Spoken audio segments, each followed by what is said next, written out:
안녕하세요. 필름 속 어그로의 흥PD입니다. 저도 서브스턴스 막차를 한번 타봤는데요. This is the substance. 주변 지인들로부터 이 영화에 대해서 참 많은 이야기를 들었는데 사실 이 영화가 제가 되게 선호하는 영화는 아니에요. 그럼에도 불구하고 이 영화를 보게 된 이유는 모두가 공통적으로 하는 말들이 있었어요. 막판 10분을 참으면 된다. 그냥 그 막판 10분이 너무 궁금했나 봐요. 그래서 뭐에 홀리듯이 영화관에 가서 이 영화를 한번 시청해봤습니다. 그러고 나서 후회를 많이 했죠. 보는 동안 이 생각을 좀 많이 했던 것 같아요. 이 영화 이쯤 끝나겠지? 왜 안 끝나지? 언제 끝나지? 뭐 이런 생각을 좀 많이 했었는데 그 이유는 영화가 막 2절 갔다가 3절 갔다가 4절 갔다가 5절까지 막 가니까 그냥 극한까지 몰고 가는 그 상황이 저를 되게 좀 많이 힘들게 했던 영화였습니다. 그럼에도 불구하고 이 영화가 칸 영화제에서 제일 긴 기립박수를 받은 영화라고 합니다. 근데 이 기립박수는 도대체 뭐 누가 초를 재는 걸까요? 그거 되게 궁금한데 아무튼 올해의 문제작이라고 해요. 그래서 한번 심층적으로 한번 얘기를 나눠보고자 합니다. 영화의 시작은 달걀 노른자에서부터 시작을 해요. 노른자 하나가 있고 거기에 이제 누군가가 주사를 하나 놓습니다. 그러고 나니까 또 하나의 노른자가 나오게 되죠.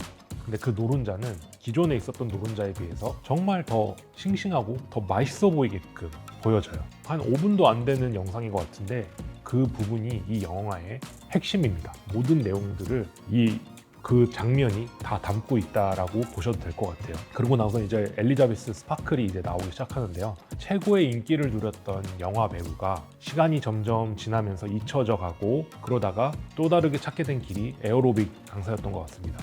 그때도 근데 되게 화려한 삶을 살았던 것 같아요.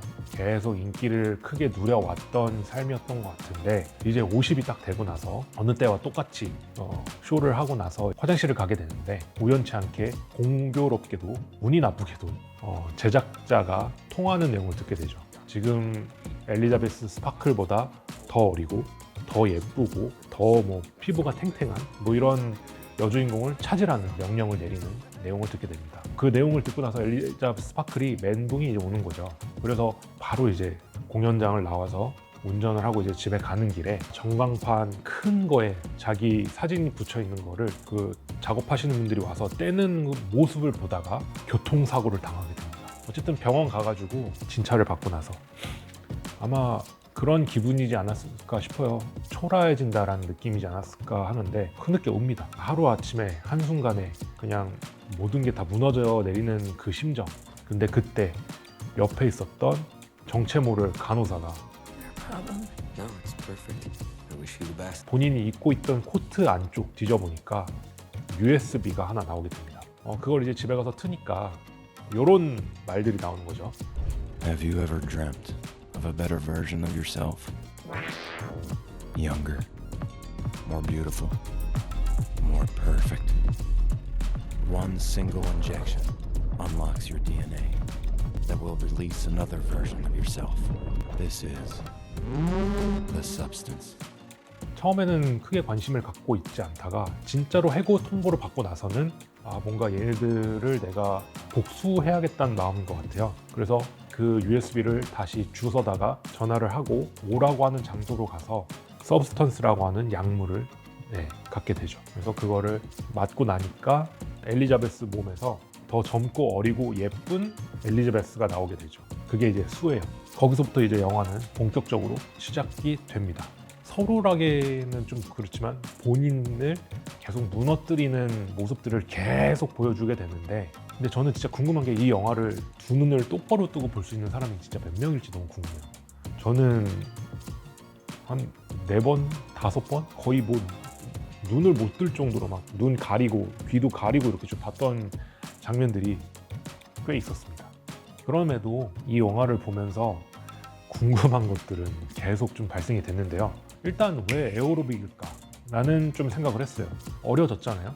그러면 다시 배우의 길을 가도 되는데 굳이 다시 에어로빅을 물론 제작자를 이제 골탕 먹이기 위해서일 수도 있긴 하겠지만 왜 그런 선택을 했을까? 감독은 왜 에어로빅 강사 를 선택하게 했을까? 그래서 좀 찾아보다 보니까 이게 진짜 실제 배우가 있더라고요. 제인 폰다라고 하시는 여배우님이신데 이분이 1968년도에 바바렐라라고 하는 SF 영화를 통해서 섹시 스타로 유명해지고 나서 1971년도 클루트라고 하는 영화를 통해서 이제 아카데미 여우 주연상까지 받으신 분입니다. 그런데 1980년대에 찍은 에어로빅 비디오 하나가 대박이 나면서 그 이후에 좀 여러 비디오들을 계속 만들어 오셨던 것 같아요.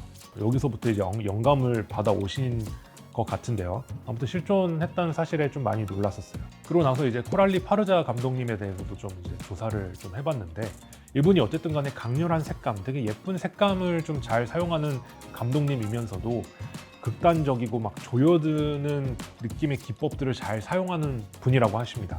그래서 가차없는 전개, 그리고 높은 수위의 고호, 폭력성 이런 것들을 잘 다루시는 분이에요. 그래서 이번 영화에도 철저히 극한으로 몰고 가고 또 심리 묘사가 되게 잘 보여지는 그런 영화였었습니다. 그래서 영화 이제 그 참기 힘든 10분, 그때 이제 나오는 그 엘리자베스 스파클의 그 모습들이 어디서 나왔는지가 너무 궁금했었는데 이 인터뷰를 통해서 듣다 보니까 더 플라이라고 하는 영화가 나오게 되더라고요. 거기서 많이 영감을 받았다고. 그래서 더 플라이도 한번 봐봤어요. 내용은 그렇더라고요. 순간이동을 연구하시는 박사님이 성공을 해서 본인을 이제 실험 대상으로 순간이동을 하게 되고 그때 점핑을 할 때 이렇게 날아드는 파리와 함께 점핑이 되면서 그 파리와 그 박사가 융합이 되어버리는 상황을 그리는 영화입니다. 결국에는 파리의 유전자가 더 세서 인간이 파리화되어가는 그런 내용을 다루고 있는데요. 그때 막 사람이 무너져 내리고 뭉개지거든요. 그때의 모습을 보면은 서브스턴스에서 엘리자베스 스파클이 무너져 내릴 때의 모습과 많이 흡사하다는 것을 느끼실 수 있을 겁니다. 한번 봐보시고 비교를 해보시면 좋을 것 같습니다. 그리고 감독님 인터뷰를 보다 보니까 저도 이제 처음 알게 된 건데 그 엘리자베스 스파클이 이제 수를 만들고 나서 수가 바로 이제 엘리자베스 스파클을 어디다가 가둬놓을 수 있는 공간을 마련해야겠다는 생각을 하게 돼서 화장실 한편의 벽을 깨서 공간을 하나 만들게 되고 그 안에 이제 엘리자베스 스파클을 넣게 됩니다. 그래서 저는 그냥 보기 싫어서 넣는가 보다라고 생각을 했지만은 이것도 오마주가 있었더라고요. 영화 더 픽처 오브 도리안이라고 하는 옛날 영화가 있어요. 그 영화에서 이제 오마주를 하셨다고 하는데 그것도 이제 유튜브에서 좀 리메이크 된 거 버전을 보다 보니까 내용은 그렇더라고요. 도리안이라는 사람이 본인의 그 초상화를 만들고 그 초상화를 보면서 소원을 하는 앞에 이르게 됩니다. 나 대신 저 초상화가 늙었으면 좋겠다. 근데 그게 이제 이루어지게 되는 거예요. 이루어지게 되다 보니까 본인은 늙지 않지만 초상화가 이제 늙게 되는데 그래서 그 초상화를 집 구석진 방에다가 가둬 버리는 거죠. 그게 이제 엘리자베스 스파클이 당한 초상화 역할을 한 거였고 또 비슷한 부분이 뭐였냐면은 이 영화에서도 계속 강조하고 있는 You are one. 결국 하나다라는 말을 계속 하고 있잖아요.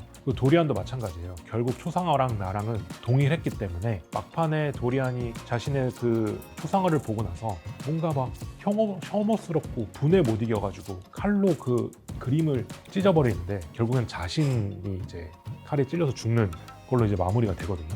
여기도 마찬가지죠. 우리가 봤을 때는 두 명이 싸우는 것 같긴 하지만 결국엔 본인 자신과의 싸움이었던 거죠. 그런 부분들을 보면은 이 영화에서 제대로 오마주를 해왔다라는 것을 느끼실 수 있습니다. 진짜 개인적으로 잔인한 영화를 너무 안 보는 사람이다 보니까 이런 고어한 영화들은 늘 피하는 편이었는데 그럼에도 저는 이 영화를 좀 추천하고 싶어요. 그리고 그걸 봐야 된다고 하면은 무조건 영화관이긴 해요. 왜냐면은 이 고어한 거를 더 극대화시켰던 부분은 뭐였냐면 결국 청각적인 부분. 진짜 스피커가 이상하게 더 귀를 자극하는 듯한 느낌을 많이 받았습니다. 막 옆에서 ASMR을 아주 크게 해준 듯한 느낌 많이 받았습니다. 만약에 근데 내가 영화관에서 이제 영화관에서 끝날 것 같은데 영화관에서 보질 못했다 하시면은 나중에 OTT로 나왔을 때 꼭 노이즈 캔슬링이 잘 되는 헤드셋을 끼시고 그 영화를 보시는 걸 추천드립니다. 그래야지 이 영화를 한 100%까지는 아니더라도 80% 이상, 90% 가까이는 즐길 수 있지 않을까라는 게 제 개인 의견입니다.